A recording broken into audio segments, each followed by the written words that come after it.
guys to the station. What about the other one? Well, he's on the way to the morgue. That was her husband. You're right on the button, Charlie. 44.7. Report back to Central if you find anything else. All right. Charlie, grab that portable. Check the beach, will you? Got it right here. I'll pick you up right here in about an hour. Where are you going? Police asked me to drop by the station and sign a report. I'll see you later. If you don't, you know where to look for the body.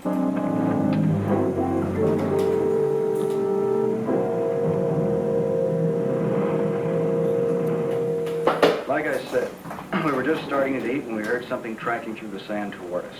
I looked up and couldn't see anything. Then Betty screamed. At what? I thought you couldn't see anything. At first we couldn't. Then this guy started toward us.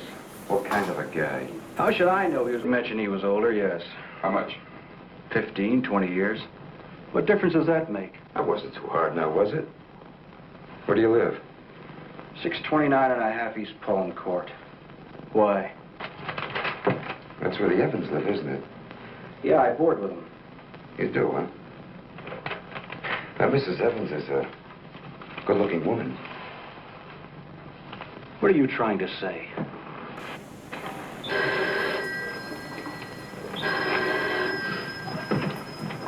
Lieutenant Bowers. Where? Yeah, I got it. I'll leave right away.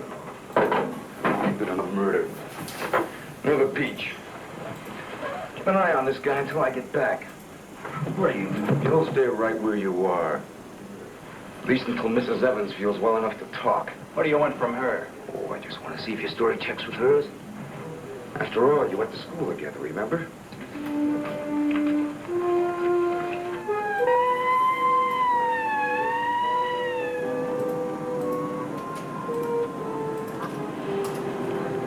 You say there were no witnesses, huh? None yet. Anything missing? I don't think so. The cash register wasn't touched. Get a breakdown on the inventory as soon as you can. What about fingerprints? Boys are working on them now.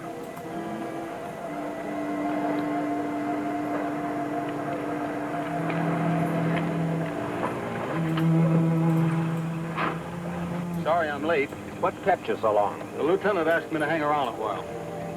Well, what's the score? And looks like one of those things. Pretty girl, older husband, young boarder. Kid claims some guy without a head knocked the old man off. You don't say. Anything else? Yeah, he had a diver's outfit with horns. No. He's going to have to do better than that. How are we doing? I took a reading about 10 minutes ago. The radiation is going out with the tide. What about the radio phone? It's working fine again. I just got a call from Central. They said Mobile 7 picked up some new trouble northeast of here. Here we go again. Hop in.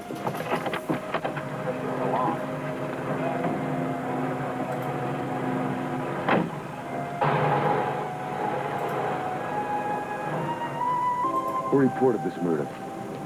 There he is there. Lives next door. His name's George Nelson. Hey, Mr. Nelson. Yes, sir. Come here, will you? I'm Lieutenant Bowers, homicide. You found this body? That's right. He must have just locked up for the night when this happened. How do you know that? Well, he usually does around this time. What were you doing here?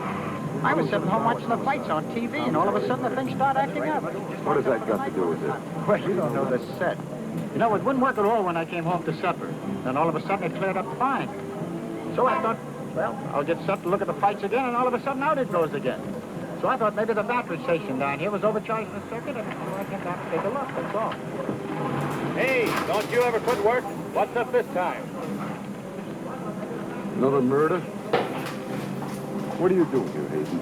Same as before. Still trying to track down that signal interference. Hey, does that stuff work on TV, too? Well, it has been for hours. What'd I tell you? What's the matter? Seems there's something on the blade. Well, at least we know we're on the right track. How'd you make out with that boy? He's still sticking to his story. The guy had no head. Well, I'll be seeing you. So long. Right.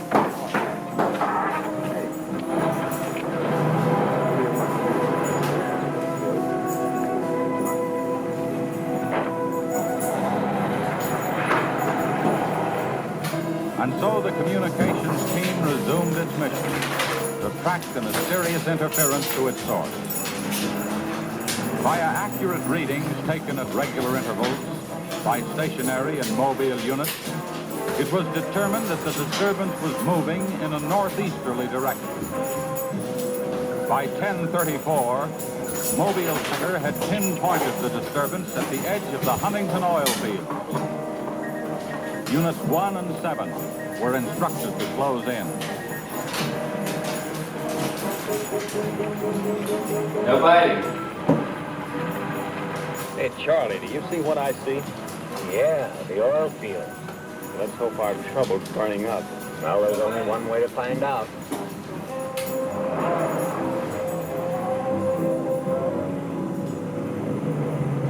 Look, Sarge. 2 murders and an explosion in one precinct is big news. Now, come on, you can't pin it all on the young boy. Or can you? Very funny. Yeah?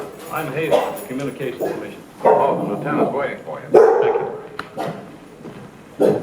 What's the wheel? You heard the man, Communications Commission. So we just kind of... interference happens very often. Never anything like this. It's on the move all the time. Bring some ham with the transmitter. Transmit. We don't get a definite disturbance, just interference. And you have no idea what it is, huh? Not yet. How are you making? Not so good. You were here when I questioned that boy about the murder at the beach. Did you get anything more out of it? Yeah. Come on with me. You might want to see this.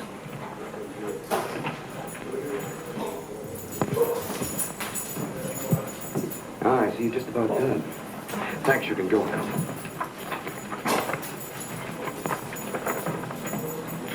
Are you sure this is what the man looks like? What do you say, Betty?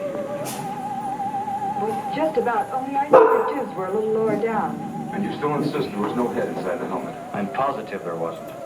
What about you? Well, it was dark. I couldn't swear to it. Thanks, that'll be all. You mean we can go now? Yeah, for the time being.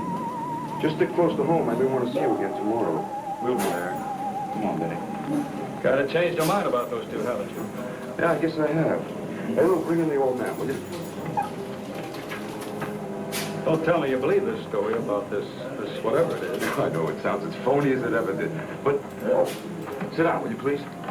You're the watchman at the Huntington oil field? oh, yes, sir. I've been with the company for over 22 years. Sit down. Will you tell Mr. Hazen here exactly what happened?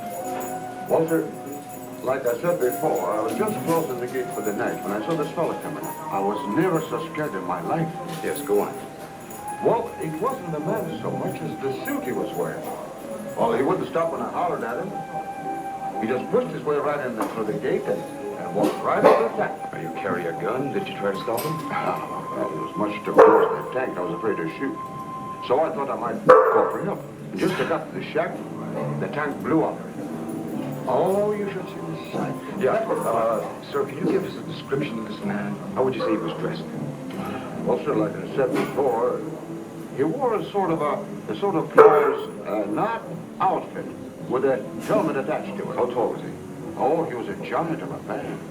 And he had tubes sticking out of that thing, the helmet he wore. Can you tell us what his face looked like? Well, sir, though he got pretty close to me, I could swear the man had no face. Now, if you saw this man again, would you recognize him? I mean by his outfit. Oh, I'll never forget that sight if I live to be 100, sir. Would you say this is the man? Wait, sure, that's him. Thank you very much. You may go now. Oh, that's it. Well, Hazen, what do you see now? Beats me. The descriptions check all right. This could be some kind of flying suit. High altitude equipment. Yeah, that's what I've been thinking. Well, how do you explain that stuff about the missing head? No, we can discount that. These people were frightened. It was night. Nobody really took a close look at him. I guess you're right. But whoever he is, that outfit doesn't look like one of ours. Of course, he could have been dropped by parachute. Sabotage? I think we better wire a report to Washington and see what they say. Oh, you can use our telephone. Stop! I'll tip off the LA police to be on the lookout for something unusual. Hey, wait a minute. What about the press? Oh, I don't think they know too much now. We better keep it that way for a while at least, till we find out whether our friend is still around here. Well, if he is, I think we can find it for you. My hunch is that he's carrying something around that's causing all this disturbance, whether he knows it or not.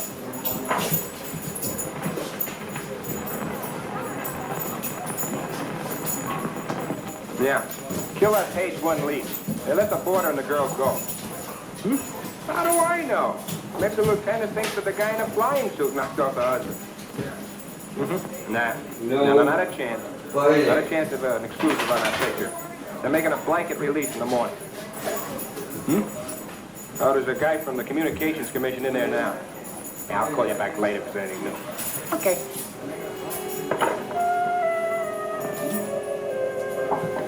Come in. Sorry to interrupt you, Lieutenant. Yeah, what is it, Jim? There's a teletype camp for you. Oh, thanks, Jim. We're waiting for it. That was fast. Well, here's our answer. Looks like they never sleep in Washington. It's a contact of Major Andrews, care of Dr. Wyatt, director of the Griffith Institute. Hey, it's kind of late. Then I'll give him a call. While you're at it, I'll go out the car and check in with Central. Okay.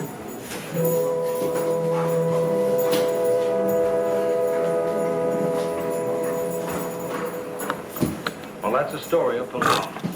We got in touch with Washington. They told us to contact you here. Very interesting. What do you think, Doctor? When I see something like this, I understand why you gentlemen might have thought sabotage was involved. Lieutenant, are you sure there were no traces of this saboteur, this X-man, found after the explosion in the oil field? Fire department went over every inch of the area. Didn't come up with a thing. Well, then there's a strong possibility that he might have perished in the explosion itself.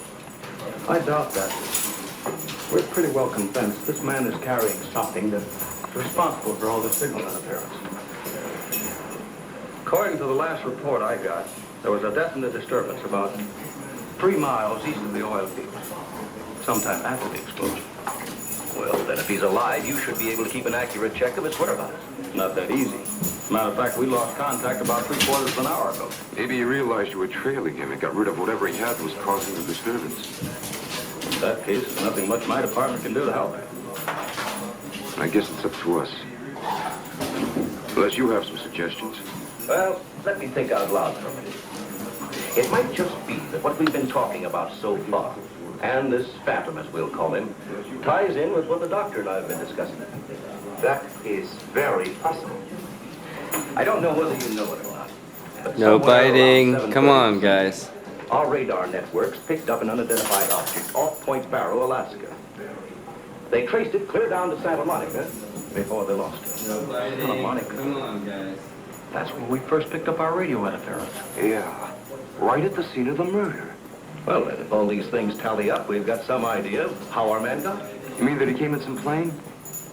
In that case, somebody would have seen it land and take off again. Or did it crash? No. No, we don't think it was a plane. No rocket or jet that has been built so far can attain the speeds of 5,000 miles an hour, particularly for such a great distance. And maybe we're on the wrong track altogether. Couldn't your unidentified object have been a meteor? They travel at a terrific speed. Yes, fast enough for most of them to burn themselves out the moment they hit the Earth's atmosphere. And did it occur to you that meteors are not very likely to travel horizontally, all the way from the North Pole to Hey, I'm California? waiting. Come on. Come on. But if it wasn't a meteor, or a flying missile of some type, how do you figure this phantom ties in? We're not sure that it does. I don't care what you say, but it doesn't make sense to me. Anybody trained in sabotage would stay undercover. This guy's walking around in a monkey suit, killing people. Excuse me, Dr. Watt. Is there a Lieutenant Bowers in here? Oh, yes. There's a Mr. Wakeman from the Chronicle here to see you. Wakeman here? What does he want? Well, there's only one way to find out. Before you go, Lieutenant, I don't believe you have met my assistant, Barbara Randall. Whoa. Hello. It's Mrs. Randall, Lieutenant. No biting. I'll be right back. Barbara, you know the Major? And this is Mr. How do you do? Well, I see you are working a little later tonight than usual. Yes, my husband's teaching a late class, and he won't be able to pick me up for a while. Besides, I had some work to do in the lab. Well, at least you'll have lots of company. All right. So I shouldn't have come up. But I gotta get your angle on this beach break. And your whole department is shut up. Look, wait, Hey, will you stop bothering no me? fighting, There's man. nothing to say. You come to exclusive stories about Evans, Damon, or Board, then you know as much as I do. Yeah, but that still doesn't explain anything about the guy without a head. Come on. Your guess is as good as mine. Do you mean you let those two kids go without knowing that? I don't buy it. Well, I did. Well, then you must have an awful good reason. I bet you're trying to tie it in with that other murder. All right, Lieutenant. Don't tell me. I'll get my story somehow. Oh, if you want to know how things turn out, read the Chronicle in the morning. That's right. Now get in touch with Charlie and Mobile One and have him call for me here. Okay. Won't you come up with anything? No, we're just briefing Barbara here. It's just amazing the way you've been able to put these things together. Don't kid yourself, Mrs. Randall. It seems the press knows as much about it as we do. Well, let's hope they don't come to the same conclusions. Few lurid headlines, and every fool in the country will be seeing phantoms in spacesuits and men from Mars all over the place. Yes, can you imagine? And mass hysteria is difficult to check once it gets started. That's why we've got to move fast. Well, from the looks of things, I guess it's up to me. I'll be in touch with you as soon as I hear anything. By 12:30 a.m., the dragnet was in operation. Mobile units patrolled the streets and countryside. They covered an area 35 miles square. Special and sensitive equipment was prepared for action. Everyone on the job was ready to move on the first signal from the Communications Commission. Monitor Corona to Mobile Center, strength 4, brickyard at 160th, moving toward oil fields. Contact your units. Over and out. Units 1 and 7 from Mobile Center. Units 1 and 7 from Mobile Center. Strength 4, interference at 160th in the oil field. Moving due east. Close in. Repeating, strength 4, interference at 160th in the oil field. Close in.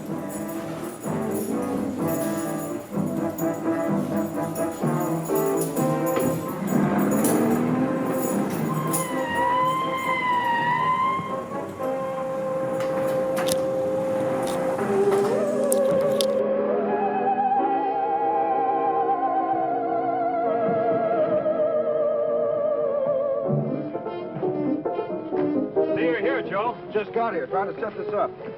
What gives, Hazen? It's in this area, all right. I brought the Geiger counter. Thank you, Doctor. Why don't walk over those oil fields? Well, it doesn't register as far as the oil field. I think we'll do better if we split up, man. Right, Lieutenant. You two go that way, Lieutenant, out here. Joe, you follow him.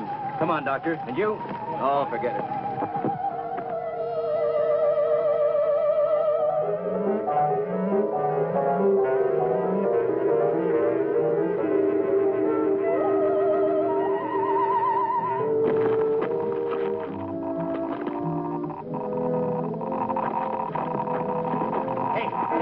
Look at this. Yeah, points this way. Hey, Joe. Joe.